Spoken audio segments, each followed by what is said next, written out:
Now that we've finished stenciling and doodling on your painted pages, we're ready to start designing and Mod Podging your cover. I have all my pages over here. I'm going to set them aside. I have several examples for you to look at, and I'll have these in the classroom as well. I have some where I designed a flower, and I've done the border around the outside. I have an owl, so I cut these pages out individually. The background, his wings and his stomach are all separate pieces and then glued together, Mod Podged on. There's another flower. This one has an owl on a branch and there's some circles.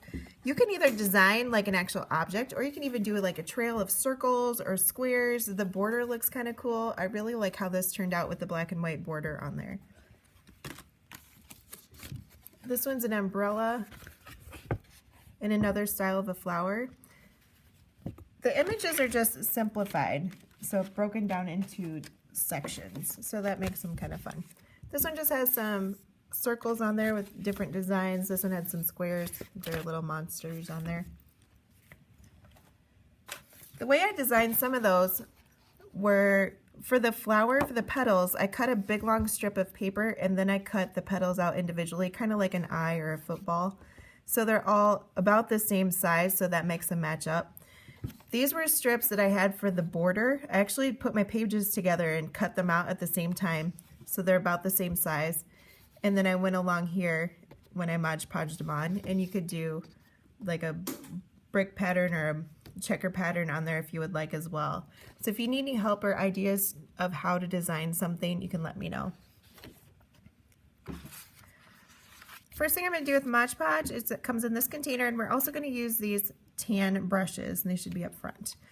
You want to be sure with the Mod Podge, as soon as you're done, even for a few minutes, you'll want to go wash your brush. The Mod Podge is actually a seal, so we're sealing down the pages because we are going to use these books a lot, so we want to make sure that they're protected and we don't want your collage to fall off. I'm going to take a piece of paper from here. I'm going to do a little bit of the border. So for Mod Podge, you need to put down a thin layer, a little bit bigger than the piece you're going to glue down. So I went clear out to here, and this is my piece. I'm going to let it hang over, and after it dries, I'll trim it off with my scissors. And you want to make sure that you seal it down. So I put a layer down, put my paper, and then I brush over it again, making sure all the air bubbles are out. If you brush from the center out, that will help you get all the air bubbles out. And do another one right next to it. And you want to make sure, just like with the painting, that it's not all globby, because it'll take forever to dry. Be very thin. Push that down, brushing from the center out, and then brushing out any excess. You can also try tissue paper. I have a bunch in the back. Just bring a chunk to your table and see if anybody wants that. Same type of thing. Put a layer down, and then I'm going to put the tissue paper over top of it. Tissue paper is kind of fun because you can see through it. So like this one, the blue and the pink made a little bit of a purple there. And you could also include your black and white sheets. So I have some circles. I might make a trail of circles. Same type of thing. So decide how you want to do this. We are going to Mod Podge both the inside and the outside of the cover. This is going to help the durability with your book. So if you get to go in and you're like, I don't know if I like this, just make that your inside. That's okay. We'll also be using duct tape as part of the spine. So you'll want to plan for that.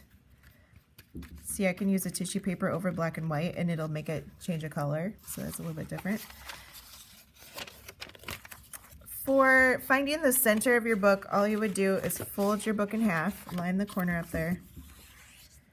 Okay, we're going to use duct tape, so it will cover about that much of it. So right through here, I'm not going to have the center of my design, so I need to kind of focus over in this area if you want a particular design. If you don't care and you're doing a checkerboard pattern or just a trail of circles, go ahead and do whatever you're going to do, and when we get to the duct tape part, it'll just cover it up.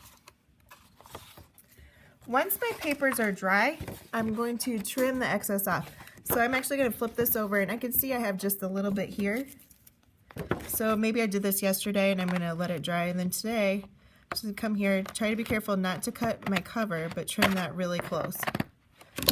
so I don't have to worry about that edge. Same thing with the petals up here. I'm just going to trim that off.